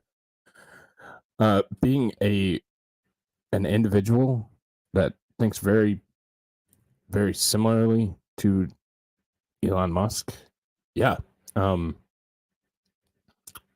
Often we're quite literal to a fault, and often the issue is with us having to translate to make it not literal, so people can understand what the hell we're saying. Because most people, I assume, think into things, and people with the tisms just kind of say what the hell's on their mind, and it takes a lot of practice and a lot of work that theoretically he wouldn't want to do, because why the hell would he? Somebody like myself, you put in the work because you want to communicate effectively to people. But yeah, I think that's why it's so easy to say what I think and mean what I say on this platform and on others, because there's no need to really go around it. Say what's on your mind. I think we're all better for it. May get you in trouble from time to time, but so I wanted to touch on a couple things. Like I said, first of all, I wanted to get to the supers. Thank you so much for the super chats. Fact Bob and Powerful Cannibal Solar Burst will hit Earth tonight. Aurora displays possible even at mid latitudes. Yes, I will be out looking, because I've still never seen the Northern Lights, and it pisses me off. Also, thank you for replaying this Elon interview and not interrupting every second. Yeah, I thought it was important for the flow, and for everything that was going on. Hey man, hey Nandor's man bun, how you doing? See, I said hi to you. I think it's important for the flow, and I think it's important to really see it in context. I think so often we get lost in the sound bites, and we hear little pieces of it, because the go fuck yourself was obviously, and it was funny. It was good. I put it up as a short. I encourage anybody who saw the short to come watch this one too. Obviously, but I think that we have such short attention spans that we'd rather just get the soundbite and to hell with what actually was said. and that can be good in some instances. I mean, some of them are not worth watching a 90-minute interview. Some people just aren't that interesting, at least to me. I thought this one went all over, and I thought it was a great interview. I think the New York Times reporter did a great job. I'd like to have a go, Elon, if you're listening, buddy. Like, DMs are open, slide in. Because I think we could have a fun convo, for real. With that being said, so I wanted to touch. There was another comment. I think it was from Digger, but I lost it. Let's see if I can find it. Oh,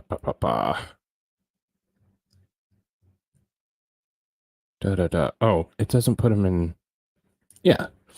wanting to see the whole thing. And again, I think it's important to go through the entire thing and get the whole picture. So I found it.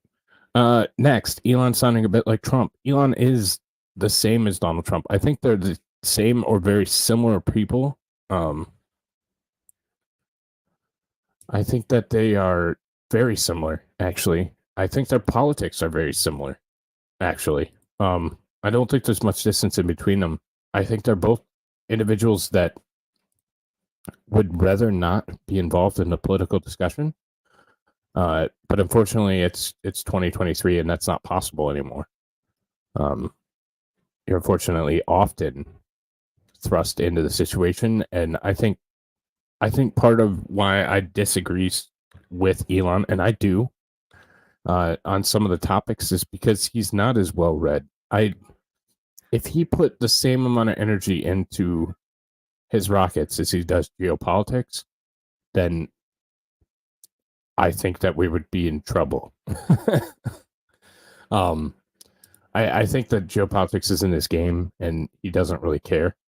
But he's asked to have an opinion, and he's asked to opine on different things. I don't think he could give a shit less. I really don't. I think politics is not his game, and he puts just enough effort into it to seem like he's read up on certain things, but I don't think he really cares. But the Trump thing, and Trump's the same way. I don't really think he cared until obviously he had aspirations to run for president. We know that, but I don't think it was a big part of his thing until as of late. So, I heard the rumor that Barron Trump has the tism, and I speculate Trump has a little tism also. It could very well be. And all of this is a different way to think. The better way to think, if you ask me, but I'm just me. I think so too, and I think they're going out, and I think they're fighting for their principles, and I think it's admirable that I think it's admirable that it goes up and tells a major section of industry to go fuck yourself. Like, that takes balls. That takes guts. That takes balls. Yeah, could he said it more eloquently? Probably. Would it have had the same impact? No. So I think he said it the way it needed to be said to get the point across to what he was trying to portray. And I appreciate him for it. Not only was it funny, and also shit, it's blowing up views wise, which is always awesome. And yeah, I think that it takes some real guts to come out against a thing like that, and really take a stand against something that's ultimately, like he said, probably going to destroy his company. It's probably going to destroy Twitter. Now, X was it bought for that purpose? No, I don't think so. I think it was bought for the data acquisition portion of it, but that's just my opinion. Let's see, what else we got? Did they figure out something? I don't remember what that was to, but I started. I'll try and remember what the hell that was to. Notice the media is fixated on the FU comments and haven't covered anything else about it by design. Yeah, because one, most of it makes it look bad, and two, people generally don't have the attention span to go through and actually watch the entire 90 minutes. That's why sound bites are so important and are so important and so have such a place in our society, because you can go through and you can just play a soundbite. All you're looking for is that one soundbite, and we see that in the way Congress talks. We see that in the way that people act. We see that in the way that people behave. Because all they have to get in is that one soundbite. Nobody's going to sit there, or very few are going to sit there and just watch the entire thing, or take in the entire thing. So I think that's a part of our culture at this point, is we just don't have the attention span to take in the entire message. So the lithium discussion. Lithium ion batteries are not sustainable long term, and do not help us reach the energy goals that are set out by anybody. They are specifically, and we know this. Like I said, I tried to do a video where I took one apart to show you how volatile they were. That ended very poorly with the fire department, who's probably still hates me because it hasn't been long enough. Apparently, they have to sit for months because they can reignite. So yeah, lithium, diamond batteries. Oh, that's what that comment. That's what the previous comment was. So there's supposed to be these diamond batteries coming out. They're very, very, very far behind. Very far behind. There you go, lithium batteries. And there was an article actually that Xcomer distracted me with a while back, and we looked into that, and it was just kind of well, let's not sugarcoat it. It's bullshit. Like, they did not do what they claimed, and it was not a major advancement as was claimed. So we're far away. I think that's the next thing that we have to really put effort and energy into is energy storage. So got to that one. What was about the leverage of the tiny hat man has? Well, you know, as much as he is ballsy, he's not an idiot, and he knows where most of the bread's buttered. Bread's buttered. Bread's buttered. Yeah, I think that's right.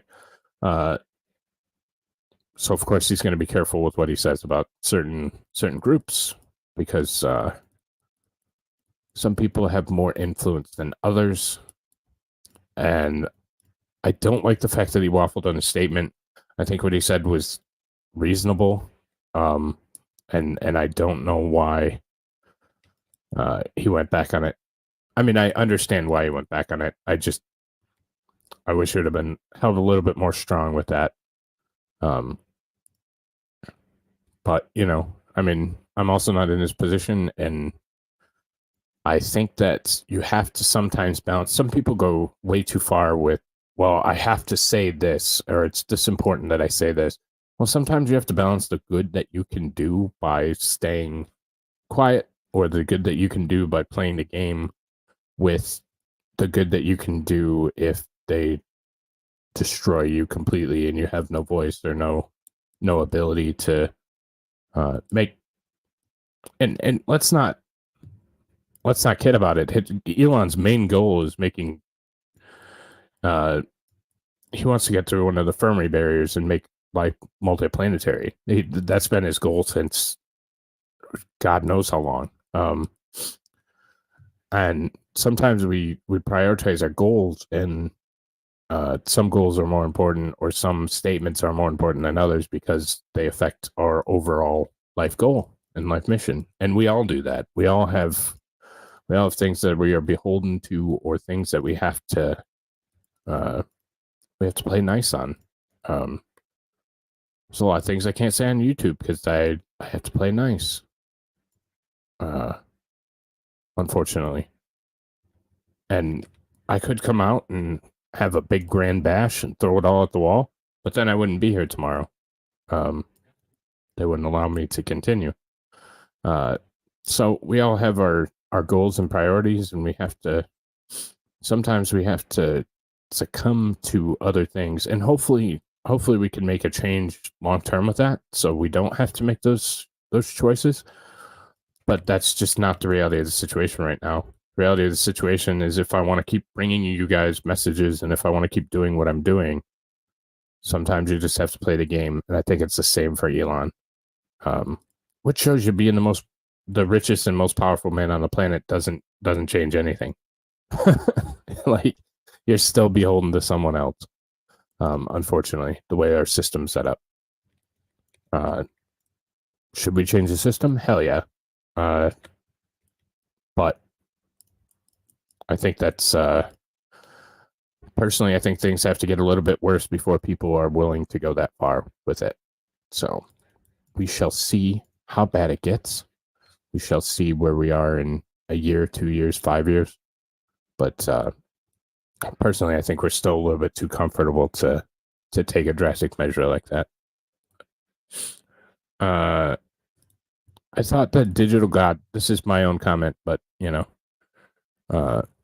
is my own comment, and I realize that. But I thought the digital god thing constantly was an interesting data point, and do I think that?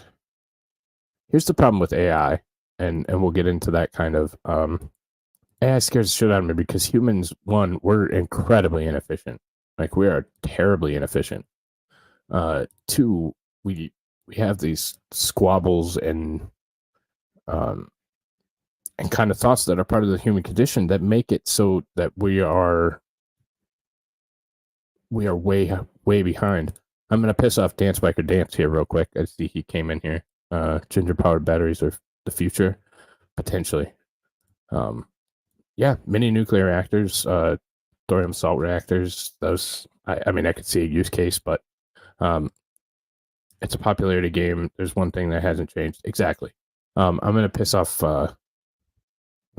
Dance here for a second, but partially intentionally. I think religion has held us back considerably. I think that it has its place, and I think that it has its good in society. But I think if we're talking about from a scientific or technocratic society, which I subscribe to, and I think that's our best case for humans, and ultimately what's going to be AI's mission and goal. I think that a technocratic or a scientific society isn't going to prioritize things like that, and is going to look at how far we've been held back with technological achievements because of religion on it, just simply because of religion, no other factor. And again, I'm not shitting on religion or knocking all religion. I'm just telling you my point of view. I think that makes us expendable on its own. And it's not just religion. I think to AI, it's going to be any squabbles about things that ultimately don't have a lasting impact, like in our success. And when you're talking about a technocratic AI, something that's going to look at the most efficient way of doing things, we're going to be expendable because of it, because of our sense of pleasure, our sense of humanity, really. And it's going to be a tough sell for an AI that doesn't have that same system of values. So I have to go back and watch the full thing. I mentioned Digital God. That's very interesting. Gonna get into my end times mind buzzing. I figured it would. He just casually drops it in. It's during the AI conversation. He drops it in 2 or 3 times, and one of them was the digital copyright. What's the copyright implications of training AI on all these copyrighted works? Because then essentially it's going to have a library of copyright works to make new copyright works. And he said by the time that the lawsuits are filed and making it through court, will be subservient to our digital god. So that was the one that I wrote the comment for, and I think the most impactful time that he brought it up. But it was several times. And I think that it's going to prioritize. It's going to prioritize a different subset of values than we have currently. So, and I agree. So, it happens. Like I said, I just say what comes to my mind. We may never agree, or we may not agree on everything, but you'll at least know where I stand. So, I get it. Neuralink scares the piss out of me. Yes, but I want one. Can you imagine having all of the information that's ever been compiled instantly available to you? Like I can only learn and soak up so much. Wouldn't it be great to have it all on demand immediately? Yes. It could be hacked, but could be hacked. So Oh, I agree. I'm not advocating for it. I think AI is terrifying. However, I think that we're headed for AI. Um, and I think we're already past the threshold to be able to stop it. So I'm trying to in advance work within the framework that has been or will be given, because I think we're already past that threshold, and there's no going back at this point. It's already here. Elon says about 3 years, so probably closer to 5, but yeah, it's better than us in every conceivable way, because it doesn't have those thoughts, feelings, and emotions that humans do. And I'm not saying that's a bad thing that it doesn't have them, or a good thing, or anything. I'm just saying that's the reality. Is we have external factors that influence our decision making process, and it's not going to have any. It's going to be black and white. It's going to be very, very simple. It's going to be what's the most efficient and best way to do this. So, but yeah, AI doesn't have morals either, though. Yeah, I've said it before. I think AI is potentially susceptible to influence by demonic entities. From Dan Spiker Dash. You could be right. You could be 100% right.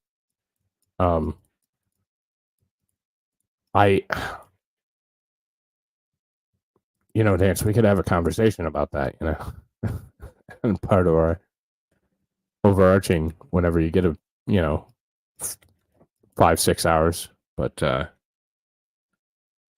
yeah, whoever programs it, whatever data set it intakes, is going to be the ruling party of not only Earth, but of AI and all its capabilities. And it is far more powerful than we are. It's far more powerful. It's far more intelligent. It is an unbeatable foe.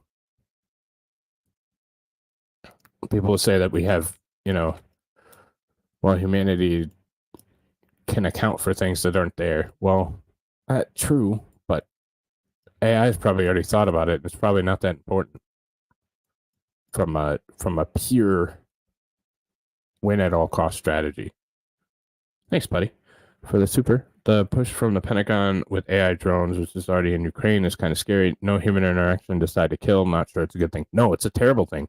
And I want to reiterate 100 million times over, AI will be humanity's downfall, and it is terrifying, and I want nothing to do with it, and it's horrific, and it's going to cause and be hell for everyone on the planet. And it's going to make life considerably harder, and we can't defeat it. Once it's implemented, once it's there, there's not a damn thing we can do to stop it. Well, pull the plug. Well, it's already going to be integrated. It's already going to be in our brain. It's already going to be controlling everything. It's not where you can pull the plug of one computer. This is not South Park, unfortunately. So I think it's a dangerous game. I think we're already too far past it, because you already have people, and government regulation is always so far behind that it's worthless. I think AI is possibly the worst thing we've ever invented and brought to life. And there's no putting it, like Elon said, there's no putting the genie back in the bottle. Once it comes out, we're done. Like, it's over. It's game over. So, I think AI will be worse than Hitler was in 2. Yeah. Oh yeah. AI is going to be a million times worse. Because it doesn't care about us. It doesn't care about humans or the human experience. It's going to be very analytical. Very analytical. If A plus B equals C, or it comes down to the programming. It becomes a logic program. If A does this, then good. If B does this, then bad. And there's no room for emotion or morals or thought or any of that. to be implemented in any way. And I guess the reason why I said what I said is that apparently pissed somebody off. No, I'm not our John Connor. I can't stop this shit. That's what I'm saying. After it goes online, there is no John Connor. We can't stop it. I guess what I was saying is that apparently pissed somebody off is that at some point our technological advancement will be so rapid that it will be we won't even know what it is anymore, because you won't have those barriers. You won't have those barriers of the human experience. It just won't be there. So you're going to have unfettered access to advancements like we've never seen before. It is going to be a different world in 10 years than we could have ever imagined. And that's the thing, they aren't in our brain anymore. So it's not even something that we can imagine or conceive. It is going to be a complete different world in 10 years than we could have ever even dreamed of. And I think that's the terrifying part. And we're resource draining assholes and resource draining meatbags. And is it going to choose to keep us around? I don't see why it would. I don't see there's any logic to keep vast swaths of humanity around. It's just my personal opinion, but not from an emotional perspective. I'm just talking logically. There's no reason to keep us here. So EMPs, every server just in case. Well, that it's going to be so embedded that even an EMP, I don't even think an EMP is going to shut it down. And then if you're talking about that, if we're talking about truly shutting it down, we're talking about destroying entire grids and having people go off grid completely, entirely. Mass amounts of people go off grid entirely. And I just don't see that as a conceivable solution. People are far too lazy for that. Myself included. I mean, I will if I have to. It would have to be hell to choose to do that. But yeah. So again, I thought it was a good interview. I thought it was well done. I appreciate him for being open and talking about so many different topics. I happen to enjoy Elon Musk quite a bit. I don't think he's humanity's savior. I don't think he's probably a great guy even. I take the same stance that I do with Trump. I think he's a flawed human, but yeah, he's admirable as well. So I'm not going to go worship him, but I can appreciate the things he's doing. So I don't worship nobody. Well, except Dance Biker Dance. I worship Dance, but so all the Amazon will survive and then we start over again? Maybe. I mean, the question ultimately is, are we useful in any way? And I contend we're not. I think he has good intention, and intent is what matters to me. Yeah, I think he's trying to be as genuine and as good as he possibly can. I don't think he's perfect, but I think he's trying to do his best with what he has. And people will bash his politics on this side every once in a while. Again, I don't think he has any. I think if he could stay out of the geopolitics, he would be happy to. It's just, unfortunately, in today's society, in the position he's in, he's going to get asked about it, and he puts in just enough effort to seem reasonably intelligent, but he really doesn't give a shit. If you got to him on a personal level and said, "Hey, do you really care if it's Biden or Trump?" You say, "No, I really don't give a shit." So, flying penis is Amazon's rocket. Well, it's a terrible choice. I'm not the Messiah. I'm a very naughty boy. Well, that's maybe why I chose you then, Dan. That's maybe why I chose you, buddy. because I don't want to be perfect either, because then people expect shit out of you, and I'm just not that person. I am also a very flawed human being at times. So, all right. Like I said, I thought that was important to bring to everybody's attention. I gotta go check on Puppers because he had his surgery today. So, but I definitely wanted to get that in before we got too far away from it, because I thought it was hella interesting. So, I'll be back at 8:30 p.m. Eastern time with the news roundup for this week. Hope to see everybody there. If you're new to the channel, hit like, hit subscribe. Love the hell out of you for it. And with that, I will catch you guys all later. Have a good one, y'all.